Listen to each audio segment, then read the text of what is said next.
بسم اللہ الرحمن الرحیم۔ خبردار، سجدے میں آنکھیں بند کرنا کیسا ہے؟ نماز کے دوران سجدے میں آنکھیں بند کرنے والوں کے ساتھ کیا ہوتا ہے؟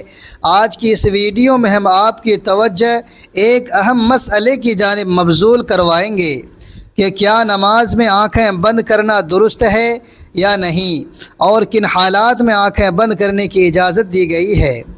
نیز جو لوگ نماز کے دوران سجدے میں آنکھیں بند کر لیتے ہیں ان کے ساتھ کیا ہوتا ہے؟ علماء اکرام نے اس حوالے سے کیا دلائل پیش کیے ہیں؟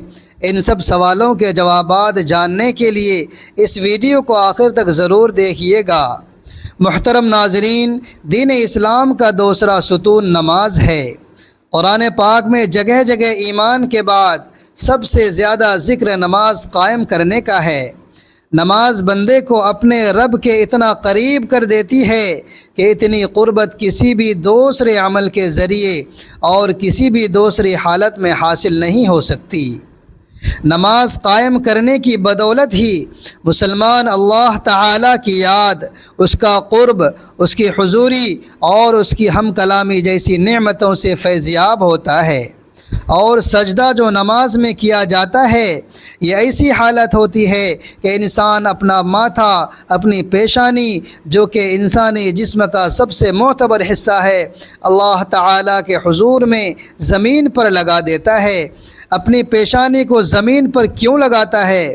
اس لیے کہ وہ ظاہر کرتا ہے کہ میری یہ معتبر پیشانی اللہ کے حکم کے آگے زیر ہو چکی ہے۔ یہ میرے رب کا حکم تھا کہ اپنی پیشانی کو سجدے میں زمین پر لگاؤ۔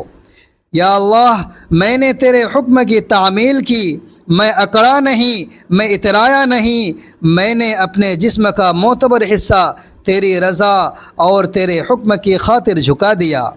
یہی وجہ ہے کہ سجدے انسان کو اللہ تعالیٰ کا مقرب بنا دیتے ہیں، اللہ تعالیٰ کی قربت حاصل ہوتی ہے۔ سجدہ کرنے والا انسان اللہ تعالیٰ کا پسندیدہ انسان اور مقرب بن جاتا ہے۔ کیا دین کی روح اور بندگی کی معراج ان چیزوں کے سوا اور بھی کچھ ہو سکتی ہے؟ ظاہر ہے کہ نہیں ہو سکتی۔ ایمان کی جڑوں کو نمی اور تازگی صرف اللہ تعالیٰ کی یاد سے ہی ملتی ہے۔ جس درخت کی جڑوں کو نمی اور تازگی نہ ملے وہ تو سوکھنے لگتا ہے اور پھلنا پھولنا بند کر دیتا ہے۔ اس لیے جس شخص کا دل اللہ تعالیٰ کی یاد سے غافل ہو اس کا ایمان مرجھا جاتا ہے۔ نیک اور صالح شخص صرف وہی ہو سکتا ہے جس کے اندر ایمان کی تازگی موجود ہو، اور ایمان اسی کا تازہ ہو سکتا ہے جس کے دل میں اللہ تبارک و تعالیٰ کی یاد گھر کر گئی ہو۔ نماز کی بہت بڑی اہمیت ہے۔ مسلمان اور کافر میں فرق کرنے والی نماز ہی ہے، یعنی جو نماز پڑھتا ہے وہ مسلمان ہے اور جو نماز نہیں پڑھتا وہ کافر ہے۔ محترم ناظرین، سیدہ فاطمہ زہرا رضی اللہ تعالی عنہا نے کبھی بھی نمازیں قضا نہیں فرمائی۔ آج ہمارے زمانے کی عورتیں کہتی ہیں کہ گھر میں کام زیادہ ہوتا ہے، تھکاوٹ زیادہ ہو جاتی ہے، نماز کا وقت نہیں ملتا، تلاوت کا وقت نہیں ملتا۔ ایک مرتبہ رسول اللہ صلی اللہ علیہ وآلہ وسلم اپنی بیٹی سیدہ فاطمہ الزہرا رضی اللہ تعالی عنہا کے گھر تشریف لائے۔ فاطمہ زہرا رضی اللہ تعالی عنہا نماز پڑھ رہی تھی۔ کھڑی ہونے لگی تو نماز کے لیے دھرام سے نیچے گر پڑی، پھر کھڑے ہونے لگی، پھر گر پڑی، پھر کھڑی ہوئی، پھر گر پڑی، 5 مرتبہ گری۔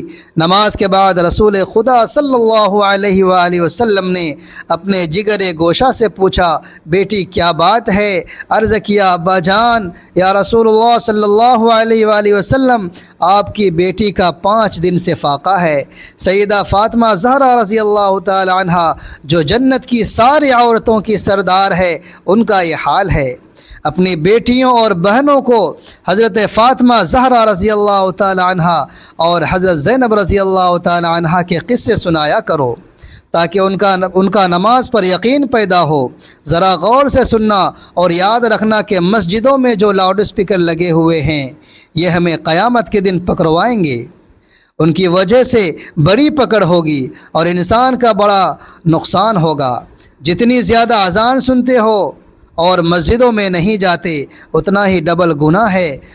صبح کے وقت میں ہر چیز اٹھتی ہے، چرند پرند چھوٹی موٹی تمام مخلوق اللہ تبارک و تعالی کا نام لیتی ہے، اور یہ مسلمان سوئے پڑے ہوتے ہیں، آدھی رات تک گانے بجانے میں مشغول رہتے ہیں۔ حدیث پاک میں آتا ہے اور قرآن کریم میں ہے کہ درختوں کے پتے پتے بھی اللہ تعالی کا نام لیتے ہیں، پتھروں کے کنکر بھی اللہ تبارک و تعالی کا نام لیتے ہیں، زمین و آسمان کے درمیان میں سمندر کا قطرہ قطرہ اور دریا کا قطرہ قطرہ اپنے اللہ کو یاد کرتا ہے۔ اللہ کے ذکر سے اور نماز جیسے عظیم کام سے صرف انسان ہی غافل ہے۔ محترم ناظرین، اب ہم آپ کو نماز میں آنکھیں بند کرنے کے حوالے سے فقہا کی کیا رائے ہے وہ بھی بتائیں گے، لیکن اس سے پہلے ضروری ہے کہ رسول اکرم صلی اللہ علیہ وآلہ وسلم کی نماز کیسی تھی، اس حوالے سے بات کی جائے، کیونکہ حدیث پاک کا مفہوم ہے کہ تم نماز ویسے ہی ادا کرو جیسے تم نے مجھے ادا کرتے ہوئے دیکھا ہے۔ تو ناظرین، اس لیے ضروری ہے کہ رسول پاک صلی اللہ علیہ وآلہ وسلم کی نماز کی حالت کے بارے میں جانا جائے۔ اللہ کے نبی نماز کس طرح سے ادا کرتے تھے؟ اللہ تعالیٰ کے محبوب بندوں میں انبیاء اکرام علیہم السلام، صحابہ اکرام رضوان اللہ تعالیٰ علیہم اجمعین اور اولیاء اکرام رحمۃ اللہ علیہ ہیں۔ اللہ تعالیٰ نے انہیں اپنی رحمت خاص سے نوازا اور انہیں مقام عبدیت سے سرفراز کیا۔ ان محبوب ہستیوں کی نماز میں بے پناہ محویت، خشوع و خضوع تھا۔ رسول اللہ صلی اللہ علیہ وآلہ وسلم اعلان نبوت سے پہلے غار حرا میں کافی عرصہ عبادت الہی میں مصروف رہے، مگر جب آپ صلی اللہ علیہ وآلہ وسلم نے اعلان نبوت فرمایا تو آپ صلی اللہ علیہ وآلہ وسلم کو نماز کا حکم ملا، اور آپ صلی اللہ علیہ وآلہ وسلم اس پر کار بند ہو گئے۔ ابتدا میں آپ چھپ چھپ کر نماز ادا کیا کرتے تھے۔ رسول اللہ صلی اللہ علیہ وآلہ وسلم کی نماز مثالی تھی، آپ کی نماز میں حد درجے کی مثالیت تھی، گویا کہ آپ کی نماز کامل تھی۔ آپ صلی اللہ علیہ وآلہ وسلم نفلی نمازوں میں بھی خشیت الہی سے اشکبار ہو جاتے تھے، اور اللہ تعالیٰ کی طرف اتنی لگن اور محبت سے متوجہ ہو جاتے تھے کہ دنیا کے ہر خیال سے بے نیاز اور بارگاہ رب العزت کے بالکل قریب ہو جاتے۔ اللہ تبارک و تعالیٰ کے حضور آپ صلی اللہ علیہ وسلم جیسی کامل اور مقبول نماز نہ کوئی پڑھ سکا اور نہ کوئی پڑھ سکے گا۔ آپ تہجد پڑھا کرتے تھے، اور شروع میں آپ صلی اللہ علیہ وسلم پر تہجد کی نماز فرض تھی۔ اس کے کچھ عرصے کے بعد صبح اور شام آپ صلی اللہ علیہ وسلم نے 2 رکعتیں پڑھنا شروع کر دیں۔ اس کا ذکر قرآن پاک میں یوں ہوا ہے: صبح و شام اپنے پروردگار کا نام یاد کیا کرو، اور رات کے وقت دیر تک اس کو سجدہ کیا کرو، اس کی تسبیح کیا کرو۔ مفسرین کا کہنا ہے کہ رات کو اٹھ کر دیر تک نماز پڑھنے کا حکم 1 سال تک باقی رہا، اس کے بعد رات کی نماز فرض کی بجائے نفل ہو گئی۔ تہجد کے نفل ہو جانے کے بعد بھی رسول خدا صلی اللہ علیہ وآلہ وسلم شب میں کثرت سے نماز پڑھا کرتے تھے اور بڑی طویل قرات کیا کرتے تھے۔ بعد میں جب 5 نمازیں باجماعت فرض ہو گئیں تو آپ صلی اللہ علیہ وآلہ وسلم نے آخری دم تک اس فریضے کو بڑے احسن طریقے سے سر انجام دیا۔ آپ صلی اللہ علیہ وآلہ وسلم کی نماز میں اتنی عاجزی اور خشوع و خضوع ہوتا کہ اس کی مثال نہیں ملتی۔ صحیح بخاری میں ہے کہ ایک بار ایک شخص نے ام المؤمنین حضرت عائشہ صدیقہ رضی اللہ تعالی عنہا سے درخواست کی کہ حضرت محمد صلی اللہ علیہ وآلہ وسلم کی کوئی عجیب بات جو آپ نے دیکھی ہو بیان کیجیے۔ حضرت سیدہ عائشہ صدیقہ رضی اللہ تعالی عنہا نے فرمایا، رسول اللہ صلی اللہ علیہ وآلہ وسلم کی کون سی بات عجیب نہ تھی، سبھی باتیں عجیب تھی۔ چنانچہ ایک شب کا واقعہ ہے کہ رسول خدا صلی اللہ علیہ وسلم میرے پاس تشریف لائے اور لیٹ گئے، پھر فرمایا مجھے چھوڑ دو، میں اپنے رب کی عبادت کروں گا۔ یہ فرما کر نماز کے لیے کھڑے ہو گئے اور رونا شروع کر دیا، یہاں تک کہ آنسو بہہ کر سینہ مبارک تک آ گئے۔ پھر رکوع کیا اور رکوع میں بھی اسی طرح روتے رہے، پھر سجدے میں اصرار ہوتے رہے، اس کے بعد سجدے میں سر اٹھایا تو اس وقت بھی روتے رہے۔ یہاں تک کہ حضرت بلال رضی اللہ تعالی عنہ نے آ کر فجر کی نماز کے لیے آواز دی۔ میں نے عرض کیا یا رسول اللہ صلی اللہ علیہ وآلہ وسلم، آپ اس قدر کیوں روتے ہیں حالانکہ آپ تو معصوم ہیں؟ رسول خدا صلی اللہ علیہ وآلہ وسلم نے فرمایا کیا میں شکر گزار بندہ نہ بنوں؟ محترم ناظرین، آپ صلی اللہ علیہ وآلہ وسلم نے نماز کے لیے بہت سی تکالیف بھی برداشت کی۔ صحیح بخاری میں ہے کہ ایک دن آپ صلی اللہ علیہ وآلہ وسلم حرم شریف میں نماز پڑھ رہے تھے اور قریش مکہ بیٹھے مذاق کر رہے تھے۔ ابو جہل نے کہا کاش اس وقت کوئی جاتا اور وہ اونٹ کی اوجری جو نجاست سمیت اٹھا لاتا، اور محمد صلی اللہ علیہ وسلم جب سجدے میں جاتے تو وہ ان کی گردن پر ڈال دیتا۔ چنانچہ ابو جہل کی خواہش کے مطابق ایک بڑے اونٹ کی اوجری لا کر آپ صلی اللہ علیہ وآلہ وسلم پر ڈال دی گئی اور آپ کو سخت تکلیف اٹھانا پڑی۔ صحیح مسلم میں حضرت حذیفہ رضی اللہ تعالی عنہ سے مروی ہے کہ ایک رات مجھ کو رسول خدا صلی اللہ علیہ وآلہ وسلم کے ساتھ نماز پڑھنے کا اتفاق ہوا۔ رسول اکرم صلی اللہ علیہ وآلہ وسلم نے سورہ بقرہ شروع کی۔ میں نے سمجھا آپ 100 آیتوں تک پڑھیں گے، لیکن جب آپ اس کو پڑھ کر آگے بڑھے تو میں نے دل میں کہا شاید اب پوری سورت ایک ہی رکعت میں ختم کرنا چاہتے ہیں۔ چنانچہ آپ نے اس سورت کو ختم کیا تو میں نے خیال کیا اب آپ رکوع کریں گے، لیکن آپ صلی اللہ علیہ وآلہ وسلم نے سورہ آل عمران شروع کر دی اور وہ بھی ختم ہو گئی۔ پھر سورۃ النساء شروع کر دی۔ رسول خدا صلی اللہ علیہ وآلہ وسلم بہت ٹھہر کر سکون و اطمینان سے قرأت فرما رہے تھے اور ہر آیت کے مضمون کے مطابق درمیان میں تسبیح اور دعا کرتے تھے۔ اس کے بعد رسول خدا صلی اللہ علیہ وآلہ وسلم نے رکوع کیا اور رکوع میں بھی قیام کے برابر توقف کیا، پھر کھڑے ہوئے اور اتنی ہی دیر کھڑے رہے، پھر سجدہ کیا اور سجدے میں بھی اس قدر دیر فرمائی۔ حضرت عوف رضی اللہ تعالیٰ عنہ کہتے ہیں کہ ایک رات میں رسول خدا صلی اللہ علیہ وآلہ وسلم کے ساتھ تھا۔ رسول اللہ صلی اللہ علیہ وآلہ وسلم نے مسواک کیا، وضو فرمایا اور نماز کے لیے کھڑے ہو گئے۔ میں بھی رسول اللہ صلی اللہ علیہ وآلہ وسلم کے ساتھ نماز میں شریک ہوا۔ رسول اللہ صلی اللہ علیہ وآلہ وسلم نے ایک رکعت میں پورے سورہ بقرہ پڑھ ڈالی۔